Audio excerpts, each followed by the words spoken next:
You're going to lose sleep. You'll doubt whether it'll work. You'll stress to make ends meet. You won't finish your to-do list. You'll wonder whether you made the right call and have no way to know for years. This is what hard feels like, and that's okay.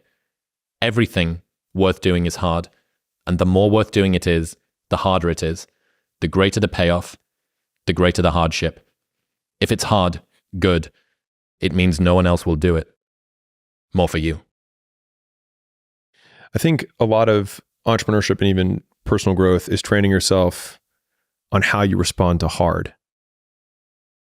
Because in the early days, hard was, ooh, stop. This isn't good. I should, this is a warning sign. This is a red flag. I should slow down, or I should stop, I should pivot. But the more I think about it as a competitive landscape, as I'm clear on what this path is supposed to look like, and these rocks and these dragons are things that I'm going to have to slay along the way to get the princess or get the treasure, I get happier about the harder it is because I know that no one else will follow. It's a selection effect. And I think if you can shift from this is hard to no one else will be able to do this, then it flips from being this thing that you're like, oh, poor me, to, oh, poor everyone else who's going to have to fucking try. Yeah. And I think that is so much more motivating as a frame for the exact same circumstance. Yeah, that's awesome. I was thinking a lot about the lonely chapter that we talked about the last time. That was the best, most powerful idea I think that we came up with. And if you see there basically being no shortcuts toward getting the thing that you want, there are ways to be more and less efficient. And there are ways to do things with more and less of a positive disposition, which can actually make the journey feel an awful lot easier. But ultimately, if you assume that largely everyone needs to go through the same challenges that you're going through, every single difficult thing that you do is kind of like a massive wall that you need to get over. And you go, wow, fuck, I'm so glad that I've got over that wall. And think about how many people are going to be selected out. It's like the Hunger Games, Think about how many other people are going to fall at that wall there. People only root for people who don't need it. Like the amount of times when I was on my lonely path where I was too different from the friends that I had, but not successful enough to be friends with the people that I wanted to be friends with. That's when you want people to root for you. That's when you want people to support you. Once you've already won, people are like, he's amazing, he's so good. But like, that's the time when you need it the least. And so you always have to be the person who roots for you before everyone else does. And it's usually a single clap in the auditorium for a very long period of time. It is a slow clap that's just you rooting for you. And that visual, I think, is one that you can kind of take because it is. People struggle to do things alone. And the path of the exceptional person is one of an exception, which means that you are not with other people. And rather than fighting that or bemoaning it, see it as an indicator that you're on the right path. Because if everyone else were cheering you on, then it means you're not in the right place, because it means you're just like everyone else, and that's not where you want to be. It's an interesting paradox that the energy it requires to start doing something is way more than the energy required to continue doing the thing. And that the beginning of doing anything results in the lowest amount of reward, both internal and external, than when you've been doing it for ages. So I think about this a lot with the show, that there was this stat that Spotify told us 85% of the listeners of this show found us in 2023. Right. And I thought at the end of 2022, remembering at that point, I'd been on Rogan, we were at like 650K. We've got, we've been doing 550, 600 episodes deep. Yeah. Like I've got it. I've done the thing. Like this is me doing, if this isn't fucking doing the thing, I've moved to Austin, Texas. I've got an O1 visa. I've got like all the rest of this stuff. Jordan Peterson's been on twice. You've been on. And yet everything up until that point is 2 months of growth. Yeah, I mean, we made more money just from a revenue perspective. We made more money and more subs in 1 month December of last year than we did in the entire first 3.5 years of the show. So it's this odd paradox. And one of the things that you need to ensure, I've had this idea about protect your passion at all costs, because if you begin to hate the thing that you do, you negatively change your trajectory. And that means that at the time when you can benefit the most by every single unit of work, which is the later that you go, presuming that you continue to hit that upward trajectory, if you've completely killed any passion or desire to do the work in the early stages because you've not protected it appropriately, that can be by focusing on the wrong things, by not rewarding yourself, by not building it with people that care about you, by, just not celebrating when you hit milestones, all of the things that actually help to keep you going. Being a character.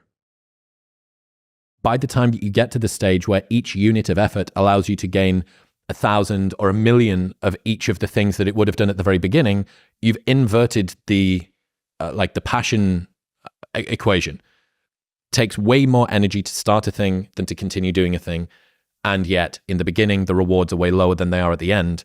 But if you don't protect your passion, your motivation is at its lowest when you are at your highest amount of efficiency in terms of returning your time put in. I think a hopeful message that anyone can think about who's in that hard period or in that start period is that it won't get harder. Like, this is the hardest part. And so if you can just make it through this, everything else is downhill. It's not that the things that the dragons are going to slay aren't going to get bigger. They are. But you become so much more equipped to slay them back. And you have so many more allies. You have people in the stands cheering for you. You have the audience. You have all of these other things that are behind you. But in the beginning, it's just you with a stick against a bear. And arguably, that fight is a harder fight to win than beating a dragon when you have a nuclear bomb and 6 nations behind you. And so it's not even like the size of the hardship. It's just also the resources and how few of them you have, and how so much of the beginning is literally burning the one thing you have, which is time, because you have no leverage. You don't have the money to pay other people to help you. You don't have the resources to go get someone no one can learn it for you. It's like there's a lot of the things that we care about a lot. Like, no one can work out for you. It doesn't matter how much money you have. No one can learn skills for you. And so in the early days, it feels so painful because you look around to see who can help you, and then you're like, fuck, it's me again. And I think getting comfortable with the idea that each of these things, kind of like Slumdog Millionaire, if you've seen that movie where I'll give you the TLDR, he goes through his entire life of randomness, and he gets on the Who Wants to Be a Millionaire version in India, and it has 12 questions to make $1 million. And from only 12 random experiences in his life that seemed meaningless at the time, was he able to answer all of the questions and then ultimately win. The skills that you develop along the way, like Steve Jobs learning calligraphy that then became Apple fonts that, transformed how we type. Those early days, that little trench winning in the weeds, oftentimes gives you these huge advantages later on because you have more context than anyone else. And so rather than lament them and hate the fact that you're going through it, remembering that these will be arrows that you put in the quiver that you're going to be using to slay the future bigger dragons. And so expecting it to be easy is what makes it much harder than it ever is. I've always loved earning my stripes with the things that I've done, whether it was with nightlife or running the podcast or doing whatever. And I think there's a degree of nobility to it, but functionally that's just it's a nothing. Where's the nobility? But I think the reason that you can feel noble about it, and the reason that it gives you a positive reward, is that you understand every single inch of the things, and that if you want to hold a conversation, we went out for dinner with our new CFO and accounts people on Saturday, and they said, you ask a lot of questions. Most people don't ask very many questions. And I also don't care at all about accounts, really. I'm not doing this for the money, but they said, you ask a lot of questions. I said, well, I don't ever really want to walk into a room and not be able to hold my own, at least just competently, if it's to do with something that I care about. And the same thing goes for this. I started to learn about focal lengths and frame rates and negative fill, reverse contrast lighting. And then sure enough, 2 years after we started doing it, a bunch of different, I sent you the Instagram thing, this really awesome film Instagram that I've been following for ages, picked us up for what we were doing and gave us props independent of the talky thing, which is fundamentally what we're here for. And we created this entire new industry of like cinematic podcasting, which was recognized by, as far as I'm aware, like the best cinematic, it's called Filmlight, at Filmlights, people can go and see it on Instagram, like the best decoder and analyzer of cinematography.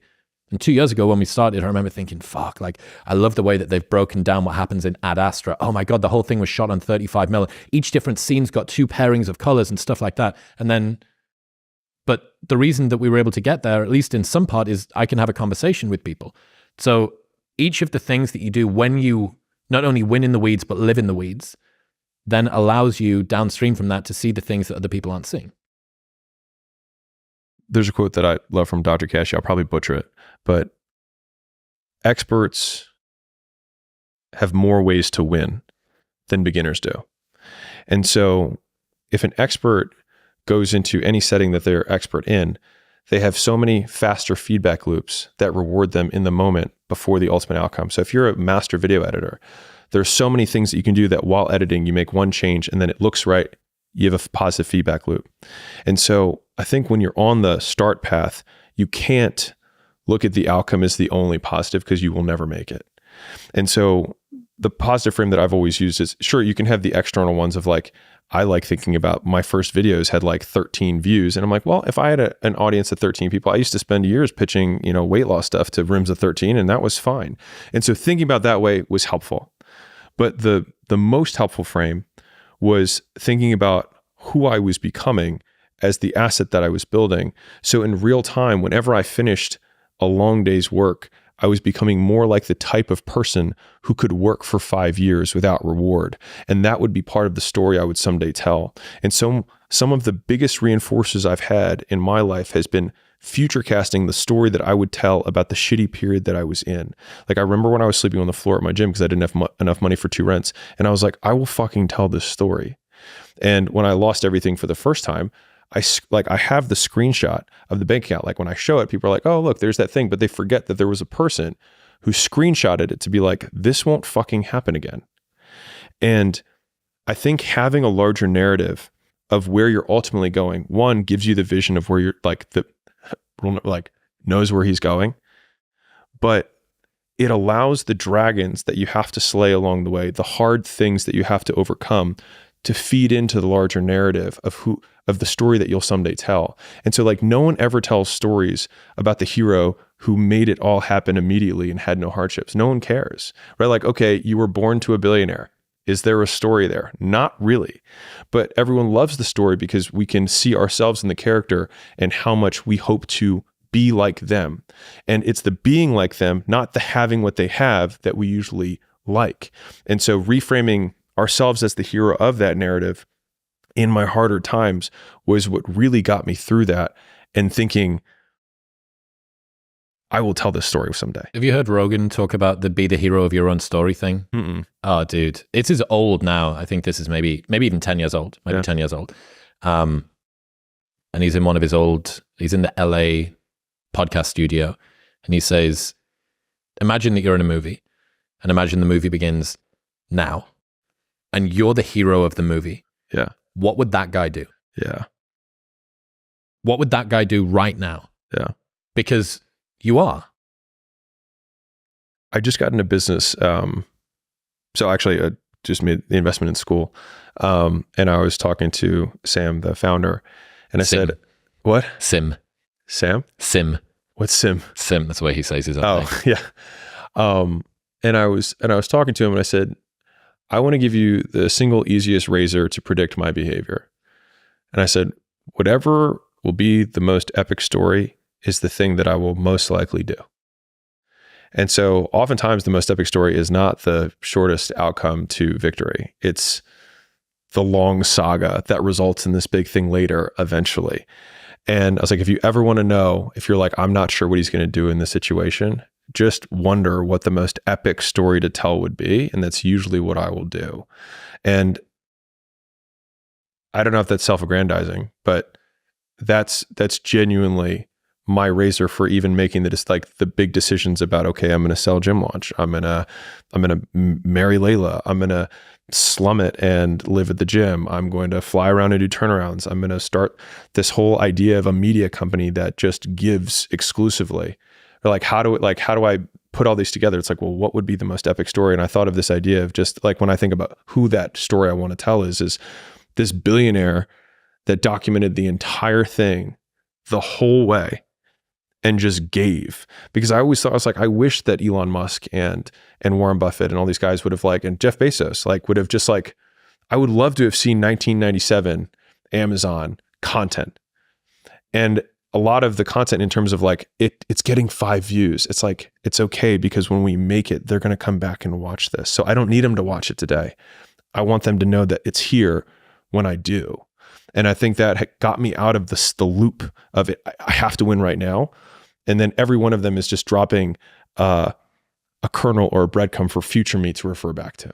We'll get back to talking to Alex in 1 minute, but first I need to tell you about Element. Element is a tasty electrolyte drink mix with everything that you need and nothing that you don't. Stop having coffee first thing in the morning. Your adenosine system that caffeine acts on isn't even active for the first 90 minutes of the day, but your adrenal system is, and salt acts on your adrenal system. Element contains a science-backed electrolyte formula of sodium, potassium, and magnesium that helps to regulate your appetite, curb cravings, and improve your brain health. This orange flavor is absolutely insane. It is the best way to start the day. It's a beautiful, salty, orangey drink. It's refreshing if you've been doing hot exercise, and it's just my favorite way to wake up. I've been using Element every single morning for over 3 years now, and it's still just as enjoyable as when I first used it. Right now, you can get a free sample pack of all 8 flavors with your first box by going to the link in the description below or heading to drinklmnt.com/modernwisdom. That's drinklmnt.com/modernwisdom. Thank you very much for tuning in. If you enjoyed that clip with Alex, the full-length 3.5-hour podcast is right here, waiting for you. Go on, tap it.